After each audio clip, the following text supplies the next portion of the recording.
A very funny gentleman, and actually I think the youngest one in our group tonight. Give it up for Mr. Brandon Weir!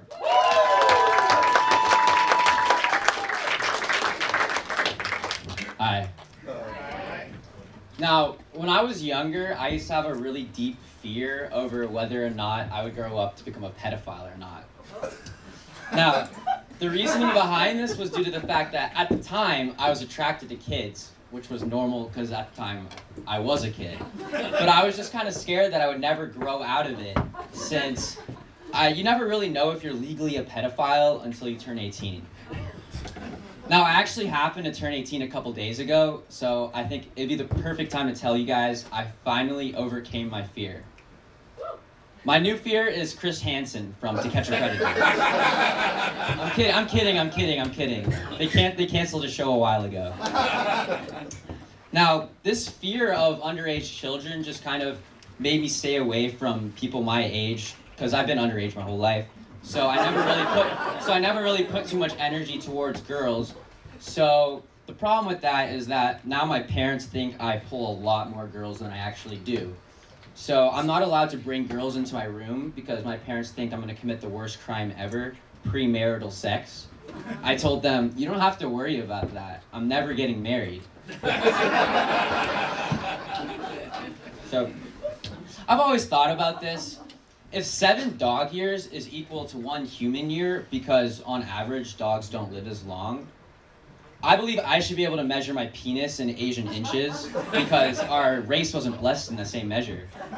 So by using those calculations, I actually found out that I'd be considered the Shaquille O'Neal of Asian men. So that's your loss, Meredith Stewart. Now, I've been a horrible sleeper my whole life. I've always considered my alarm clock wishful thinking because I'll set it for 8 knowing I won't sleep past 6. The thing that really sucks about being a bad sleeper is that I don't really have any other friends that sleep as horribly as me. So sometimes when I'm lonely at night, I'll just go to gas stations just to talk to the employees because they have nothing better to do, and also it's not like they can leave the conversation. So one time at 2 in the morning, I was having a really deep conversation with a gas station employee, and he started getting into his political beliefs, and then he asked me, do you support the LGBTQ? And I responded with, yes, I love the L. I spend a lot of time looking at them online. Now, my bad sleeping patterns.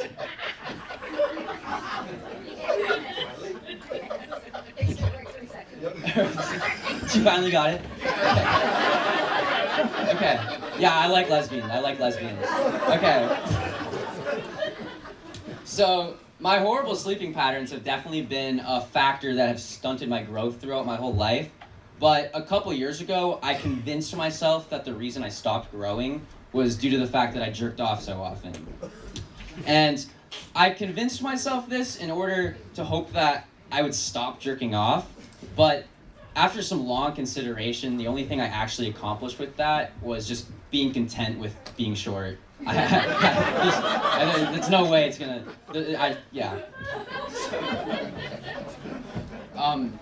I actually went to the doctor recently, and they measured me at 5'9", which doesn't seem like a big deal, but for me, this was a huge deal because I've been 5'8" for years. So growing an inch is so big to me. I had to call all my friends. I had to spread the news, you know. And then I went back to the doctor a month later, and they measured me at 5'8" again, which is the worst news I could have ever heard. Crushed me. But at least now, when people ask how tall I am, I can respond with, "Oh, I'm 5'8" or 9, or 75 Asian inches, which is 6'3" for you non-Asians out there that can't count, that suck at math. So my parents are actually right here in their front row center. So I think it'd be a really lovely time to tell you guys about the story of the first time I tripped on acid. And just wait, because this is going to be their first time hearing this live. They've never heard this story. And it's extra funny because the first time I took acid was on my mom's birthday. So this is the first time she's hearing this right now. And so that was already a very a very poor planning decision on my part, of course. So, but on top of the poor planning, she decided to go to a Batman-themed escape room on her birthday. So before we even make it to the escape room, I'm tripping so hard. I'm freaking out. And we walk into the escape room. It's so dark in there, and I don't know what's going on. I'm freaking out. So I just kind of go to the corner and just find a seat to sit down on, just so I can act sober and not rip my eyeballs out. And now, our family is so bad at escape rooms. I didn't know this until that day, but we use all 3 of our hints in the first 10 minutes. My dad forgot his reading glasses, so he couldn't read the riddles. So my mom's just freaking out because we cannot escape this room. And so I'm just sitting in this chair, and she comes up to me to get me to help participate. But I just remember sitting here freaking out because while she's talking to me, all I'm seeing is her as the Joker, because it's a Batman-themed escape room. So I'm seeing her as the Joker, and I'm freaking out, and all I'm hearing is, "Why so serious? You want to know how I got these scars?" And I'm just freaking out.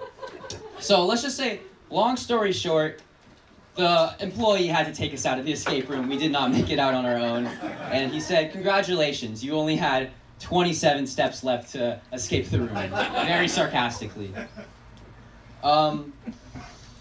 Yeah, so I'm a procrastinator, so I didn't write my mom's birthday card until the day of as well. So I didn't remember what I wrote in her card until after she opened it. And all I had written down in my mom's birthday card was a really shitty drawing of a car. I didn't write down my name. I didn't have any writing down. She's remembering it now. So in her birthday card, it was just a car. So she asked me, "What is this? Like, why did you just draw a car in my birthday card?"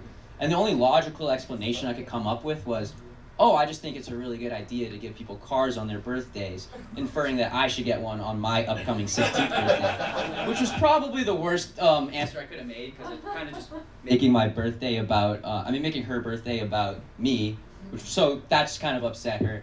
So I'm probably going to have to get off stage before my mom comes up here and kills me. So thank you all for your time.